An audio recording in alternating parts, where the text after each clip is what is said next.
আমরা বলি ঈসার জন্ম 25শে ডিসেম্বরে হতেই পারে না, কারণ আল্লাহ বলছেন ঈসার জন্ম হয়েছে খেজুরের সময়, আর খেজুর হয় গরমের সময়, আর 25শে ডিসেম্বর মানে কনকনে ঠান্ডা। 25শে ডিসেম্বর মানে কি? কনকনে ঠান্ডা।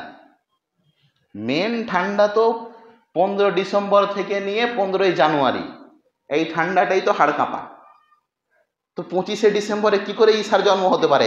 আল্লাহ বলেছেন, আমাদের আকীদা বিশ্বাস, আল্লাহ যেটা বলেন সেটা সত্য বলেন। কুল সাদাকাল্লাহ, আল্লাহ যেটা কি বলেন সদা সত্য কথা বলেন। আল্লাহ কাউকে ঠেকাতে হয় না যে মিথ্যা কথা বলে আল্লাহ পার হবেন। কোরআন মাজিদের ভাষা আল্লাহ পাক রাব্বুল আলামিন বলছেন ঈসার জন্ম হয়েছে খেজুরের সময়, আর আমরা যেটা ব্যাখ্যাতে বুঝেছি খেজুর গরম মৌসুমের ফল, শীতের মৌসুমের ফল নয়। খেজুর হচ্ছে গরম মৌসুমের ফল, শীতের মৌসুমের ফল নয়। এই দ্বারা বোঝা যাচ্ছে যে ঈসা আলাইহিস সালাম গরমের সময় জন্মগ্রহণ করেছিলেন, ঠান্ডার সময় নয়। আর 25শে ডিসেম্বর সবচাইতে বেশি ঠান্ডা পড়ে। প্রিয় ভাই, কি দেখেছে আপনাকে যে আপনি 25শে ডিসেম্বরের অনুসরণ করবেন? তোমার দুধের বাচ্চাগুলোকে তারা তালোয়ার দিয়ে চিরে দুটুকরো করে দিচ্ছে। তুমি হয়তো দেখতে পারো মোবাইলের মধ্যে যেগুলো আমরা সোশ্যাল মিডিয়ার মাধ্যমে, সোশ্যাল সম্প্রচারের মাধ্যমে ফিলিস্তিনের নিরহ শিশু এবং মহিলাদের উপরে যেটা আক্রমণ হচ্ছে এই ইহুদিদের মাধ্যমে, আমার মন বলছে পৃথিবীর ইতিহাসে কোন জাতির উপরে এইরকম বর্বরতার সহিত হামলা করা হয়েছে এটা আমাদের জানা নেই। কিসের এটা যুদ্ধ বলছেন? এটা যুদ্ধ নয়, এটা গণহত্যা। পৃথিবীর কোন যুদ্ধের নিয়ম কানুন বা পদ্ধতিতে এই রকম নিয়ম নেই যে সেই দেশকে ধূলিসাৎ করে দাও। আজকে যারা পুরো বিশ্বতে গলা বাজাচ্ছে ইউএন বা জাতিসংঘের নামে, এই ইউএন বা জাতিসংঘ এটা হচ্ছে ওই মায়ের চাইতে মাসির দরদ বেশি বলি না, সেই রকম ঘটনা। ইউএন জাতিসংঘই স্বীকৃতি দিয়েছে ইসরায়েলকে। ফিলিস্তিনের মাটিকে কেটে দুভাগে ভাগ করেছে কে? জাতিসংঘ, ইউএন। আর আজকে পুরো বিশ্বের কাছে ভাল্লুক কাঁদন কাটছে ইউএন যে যুদ্ধবিরতি করতে বলো। তো নেতানিয়াহুকে পাওয়ারটা দিল কে? এই বিনিয়ামিনকে পাওয়ারটা দিল কে? ও তো দিয়েছ তোমরাই। আজকে পুরো বিশ্বতে দেখাচ্ছে এরা যে ইউএন জাতিসংঘর পরিচালিত, জাতিসংঘ দ্বারা পরিচালিত একটি শিক্ষা ব্যবস্থা যার নাম হচ্ছে ইউনিসেফ। পুরো বিশ্বতে এরা নার্সারি লেভেলের স্কুল তৈরি করে, যেটা নিউ ইয়র্ক থেকে পরিচালিত হয়। পুরো বিশ্বতে এরা চালায় স্কুলগুলো। জাতিসংঘের দ্বারা পরিচালিত, ইউএন দ্বারা পরিচালিত ইউনিসেফ একটি সংস্থা আছে, বাচ্চাদের একাডেমি তৈরি করে এরা। ফিলিস্তিনও এদের অসংখ্য একাডেমি আছে ইউনিসেফের। আর ইউনিসেফটা আসলে কি? জাতিসংঘ, ইউএন। এই জাতিসংঘের 29টি স্কুলের উপরে এই ইসরায়েলি হাইনা পশুরা বম মেরে ধ্বংস করে দিল। আর নিউ ইয়র্কে গিয়ে ফিলিস্তিনের গুণগানের তসবিহ আর ইসরায়েলের গুণগানের তসবিহ গাইছে, অথচ একটা চিঠি তাক লিখতে পারেনি ওই ইসরায়েলের বিরুদ্ধে, একটা ফতোয়া দিতে পারেনি ইসরায়েলের বিরুদ্ধে। আর পুরো বিশ্বের ঠিকে নিয়ে বসে আছে এই জাতিসংঘ। আপনারা বলতে পারেন জাতিসংঘ অনেক কিছু, জাতিসংঘই মূল কারণ হচ্ছে মুসলমানদের মধ্যে বিভেদ সৃষ্টি করা। আপনি যাকে বলছেন মুসলমানদের রক্ষক, আপনি বলছেন কি? বাইতুল মুকাদ্দাস খ্রিস্টানেরা, ইহুদিরা বলছে আমাদের মসজিদ, আর মুসলমানেরা বলছে আমাদের মসজিদ। তো এই বিচারটা কে করবে? ইউএন করবে, জাতিসংঘ করবে। ওরে বোকা ভাঁড় মুসলিম, বাইতুল মুকাদ্দাস তোদেরই ছিল। ইসরায়েলকে দিল কে? আগে এটা বের কর, ইসরায়েলকে দিলটা কে? বাইতুল মুকাদ্দাস তো ফিলিস্তিনে, আর এই ফিলিস্তিন জয় করেছিল মুসলমানেরা। উমর রাদিয়াল্লাহু তাআলা আনহুর যুগেই ফিলিস্তিন থেকে কাফেরদেরকে বিতাড়িত করা হয়েছিল। উমারের যুগেই। তার মানে আপনি ভাবেন কোন যুগ ছিল। 634 থেকে নিয়ে 644 উমার রাদিয়াল্লাহু তাআলা আনহু। এখন 2023 চলছে না, 2023-এর ডিসেম্বর উমার রাদিয়াল্লাহু তাআলা আনহুর শাসন ক্ষমতা হচ্ছে 644 থেকে নিয়ে 634 থেকে নিয়ে 644 খ্রিস্টাব্দে। এই না, আমার ভুল হলো, 632 থেকে নিয়ে 642। তো এই যে ডিভাইড, এই যে পার্থক্যটা তারা করছে, আপনি ভেবে দেখুন কিভাবে তারা অঙ্কগুলো কষিয়েছে।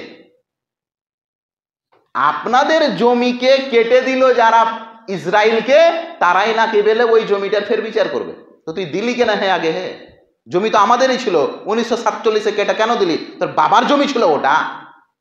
আমরা তো এখন অব্দি বলি পৃথিবীর যতগুলো অঙ্ক কোশ্চেনেওয়ালা আছে, একটা কোনো মায়ের বাচ্চা ইহুদি নাপাক বীর্যের এরা একটা নিজের আইডেন্টিটি কার্ড, নিজের পরিচয়পত্র, আধার কার্ড, ভোটার কার্ড, উমুক কার্ড তুমুক কার্ড দেখাক যে আমার বয়স প্রায় 100 বছরের পূর্বে আমাদের আইডেন্টিটি কার্ডে ইসরায়েল বলে কোনো দেশের নাম লেখা ছিল,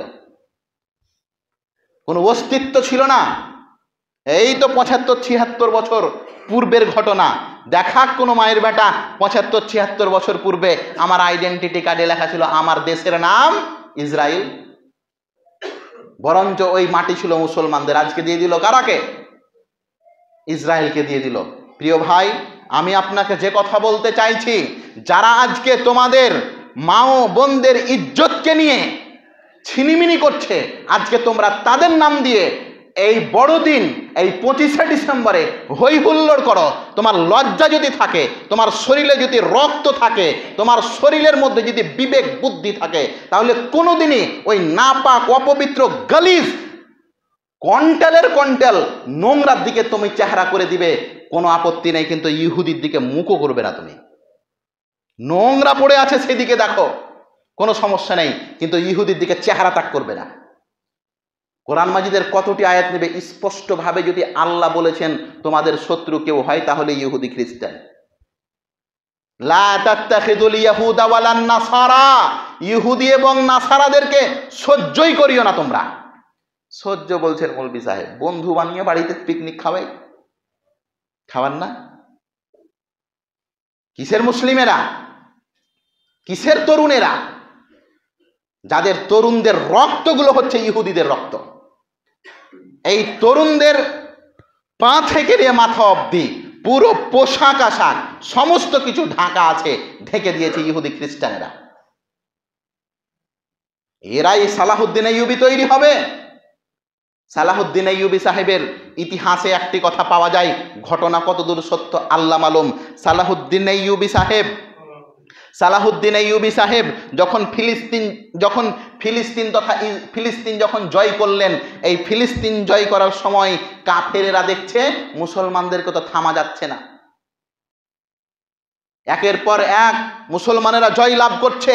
মুসলমানেরা যদি কোনো স্থানকে জয় লাভ করত, দেশের উপরে দেশকে জয় লাভ করত, তো মুসলমানদের নিয়ম ছিল তারা বাচ্চাদেরকে মারত না, তারা মহিলাদের উপরে আক্রমণ করত না, তারা অমুসলিমদের উপাসনালয়গুলিকে, যেমন ধরলেন তাদের মন্দির মসজিদকে ভাঙতেন না। মুসলমানেরা যদি কোনো দেশ জয় করত, তাহলে সেই জায়গার বাড়ি ঘরগুলোকে, সেই জায়গার পশু পাখিগুলোকে, সেই জায়গার বাগানগুলোকে, গাছগুলোকে কেটে দিত না। কিন্তু এই কাফিররা আজকে দেখেন ইসরায়েল ফিলিস্তিনের মাটিতে আজ অব্দি খাবারের একটা প্যাকেটও সাপ্লাই হতে দেয় না। খাবারের প্যাকেট বুঝেন তো, আমদানি রফতানি, এটা পুরো বিশ্বতে চলে, গ্লোবাল লেভেলে এগুলো চলে। আপনারা বুঝতে পারবেন কি পারবেন না, দেখেন আমাদের দেশে অনেকগুলো জিনিস তৈরি হয় না, কিন্তু বিদেশ থেকে আসে না, অন্য রাজ্যে হয়, আমাদের রাজ্যে আসে। এটাকে ইম্পোর্ট এক্সপোর্ট বলে। এটা বিশ্বতে এরকমভাবে চলে, বিশ্ব না হলে চলবে না। আবার আমাদের দেশে যেগুলো বেশি হয় সেগুলো তাদের কাছে যায়। ইসরায়েলের কাছে যে খাবারগুলো যায়, সেই খাবারের উপরে ব্যান্ড লাগিয়ে দিয়েছে, বন্ধ করে দিয়েছে। ফিলিস্তিনে যে খাবার যায়, সেই ফিলিস্তিনের খাবারগুলোকে বন্ধ করে দিয়েছে ইসরায়েল। পানির একটা ড্রপ তার যেতে দিচ্ছে না। ট্যাঙ্কে পানিতে আপনি গোসল করছেন, কত মজা লাগছে। ফিলিস্তিনি মায়েদের বুক শুকিয়ে গেছে, কারণ 3-4 দিন ধরে পেটে কোনো খাবার যায়নি তার জন্য। একবার আপনার বিবেক লাগে না? কি দোষ করেছিল তারা? এখন তো আবার নতুন রিসার্চ আসছে যে ইসরায়েলের বাড়িতে আক্রমণ করেছে, দিয়ে নাম দিয়ে দিয়েছে ফিলিস্তিনের। নতুন একটা রিসার্চ এলো যে বিনিয়ামিনের এটা কাজ। বিনিয়ামিন বাহানা চাললে এটা যে ফিলিস্তিনকে তো মারতে হবে, তো এমনি তো মারা যাবে না, তো কি কর, ওই নিজের উপরে আক্রমণ করে নিজের বম দিয়ে নিজেকে ব্লাস্ট কর, এইরকম কিছু ছেলেকে লোককে তৈরি কর যে নিজের পরিচয় দিবে আমি ফিলিস্তিনের, দিয়ে এই বাহানাটা নিয়ে পুরো ফিলিস্তিনকে ধ্বংস কর। আল্লাহ মালুম এই সততা কতটা আছে, কিন্তু এইরকম একটা নতুন কথা এসেছে এইরকম। একবার আপনি ভাবছেন না কি দোষ করেছিল তারা? বলেন তো, পৃথিবীর কোন ইতিহাসে, পৃথিবীর কোন যুক্তি এটা মেনে নেবে যে সেই দেশের হাসপাতালগুলিকে ছাড়লো না, তারা বোম দিয়ে উড়িয়ে দিল? হাসপাতাল যেটা মানুষের মৌলিক অধিকার, পৃথিবীর যে প্রান্তে আপনি যান, আপনি যদি অসুস্থ হয়ে যান, তাহলে সেই দেশের রাষ্ট্রীয় ব্যবস্থার এটা দায়িত্ব যে আপনাকে ট্রিটমেন্ট দেবে সে। এটা দেখবেন এটা তো ভারতের না, পৃথিবীর কোনো দেশে এইরকম নিয়ম নেই। আপনি যদি বাংলাদেশ, পাকিস্তান, ভারত যেখানেই যান আপনি দুনিয়ার, আপনি যদি অসুস্থ হয়ে যান, তাহলে তাদের সরকারের উপরে দায়িত্ব আপনাকে ফ্রিতে ট্রিটমেন্ট দেবে। আমাদের ভারতেও আছে এগুলো। অথচ তারা কি করছে? আমাদের ফিলিস্তিনের মা ও বোনদের উপরে আক্রমণ করছে যারা যুদ্ধের ময়দানে নেই তাদেরকে। প্রিয় ভাই, মনে রাখবেন, এই ইহুদি খ্রিস্টান থেকে খুব সাবধান। আল্লাহ পাক রব্বুল আলামিন সূরা বাকারা সূরা নম্বর 2 আয়াত নম্বর 120 আল্লাহ পাক রব্বুল আলামিন বলছেন, ওয়ালান তারদা আনকাল ইয়াহুদ ওয়ালান নাসারা হাত্তা তাত্তাবিআ মিল্লাতাহুম। এই যারা ইহুদি খ্রিস্টান করছো, যারা বড়দিন আর হ্যাপি নিউ ইয়ার করছো, যারা তাদেরকে নিয়ে নমো করছো, তাদের জন্য সূরা বাকারা সূরা নম্বর 2 আয়াত নম্বর 120 দেখে নিও। আল্লাহ বলছেন, ওয়ালান তারদা আনকাল ইয়াহুদ ওয়ালান নাসারা। এই শোনো, ইহুদি এবং খ্রিস্টানেরা কোনোদিনই তোমার উপরে সন্তুষ্ট হবে না। ইহুদি এবং খ্রিস্টানরা তোমাকে কোনোদিন বন্ধু হিসেবে মেনে নেবে না। ইহুদি এবং খ্রিস্টানেরা কোনোদিনই তোমার উপরে রাজি হবে না। ইহুদি এবং খ্রিস্টানেরা কোনোদিনই তোমার উপরে সন্তুষ্ট হবে না। হাত্তা তাত্তাবিআ মিল্লাতাহুম, যতক্ষণ অবধি তুমি ইহুদি বা খ্রিস্টান না হয়ে যাবে। আপনি ইহুদি হয়ে যান, টাকা পয়সা ঘটি বাটি মেয়ে ছেলে যা আছে সব দিয়ে দিবে, ওরা নিয়ে যা। আপনি খ্রিস্টান হয়ে যান, যা আছে সব দিয়ে দিবে। হাত্তা তাত্তাবিআ মিল্লাতাহুম, আল্লাহ বলছেন সূরা বাকারা সূরা নম্বর 2 আয়াত নম্বর 120। আল্লাহ পাক রব্বুল আল্লাহ নবী মুহাম্মদ সাল্লাল্লাহু আলাইহি সাল্লাম বলেন, লা তাকুমুস সা, কিয়ামত ততক্ষণ অবধি হবে না, হাত্তা, কিয়ামত ততক্ষণ অবধি হবে না, কতক্ষণ অবধি? যতক্ষণ অবধি আমার উম্মতের একটি জমাত মুশরিক না হয়ে যাবে, যতক্ষণ অবধি আমার উম্মতের একটি জমাত, একটি গ্রুপ, একটি দল, একটি কমিউনিটি, একটি সোসাইটি দেবদেবীর পূজা করবে না। আজকে আপনি দেবদেবীর পূজা বুঝতে পারছেন না। প্রিয় ভাই, শেষ মুহূর্তে আপনাকে আন্তরিকভাবে বলছি, আপনাকে জোড়হাত করে বলছি, আপনার পায়ে পড়ে বলছি, প্রিয় ভাই, এই 25শে ডিসেম্বরের বিন্দু পরিমাণ জীবনের মধ্যে পরিবর্তন নিয়ে আসবেন না। কে এরা? আমাদের শরীরের চর্বি দিয়ে তারা পাঁপড় ভেজে খায়, আর তোমরা এদেরকে নম করছো। হে আল্লাহ পাক রব্বুল আলামিন, আল্লাহ নবী বলছেন, ইহুদি এত জঘন্য জাতি, কিয়ামতের পূর্বে ঈসা যখন এরাকে ঠাঠাবে, তখন এরা গাছের নিচে লুকিয়ে যাবে। গাছের নিচে কি হবে? ইহুদিরা লুকিয়ে যাবে।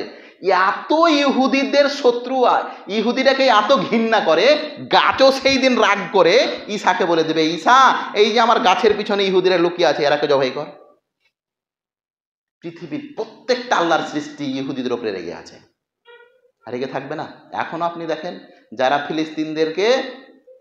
ফিলিস্তিনদের পা হাত ধরে থাকতে চাইলো, আজকে ফিলিস্তিনিরাকে বাড়ি থেকে হাঁকাচ্ছে। প্রিয় ভাই, বিষয়গুলি আপনি বোঝার চেষ্টা করেন। দেখেন, 25শে ডিসেম্বরে এমন কোনো কাজ করিয়েন না যেটা আমাদের ধর্মের উপরে আঁচ লাগবে। আমি আপনার দিনী ভাই হিসেবে আপনার কাছে আবেদন রাখছি, আপনার কাছে করজোরে আবেদন রাখছি, একজন আপনার মসজিদের ইমাম হয়ে, এই সমস্ত কাজ করিয়েন না। কিয়ামতের দিন খুব পস্তাতে হবে ভাই, এমন পস্তাতে হবে, হাদিসে আছে মানুষেরা আঙুল কামড়াবে, আঙুল কামড়াবে। কত যে কোরআনের আয়াত আছে এখন। হে আল্লাহ একটু সময় দাও, আল্লাহ একটু সময় দাও। আল্লাহ বলবেন, না, যেটুকু দোয়া হয়েছিল ওটাই যথেষ্ট।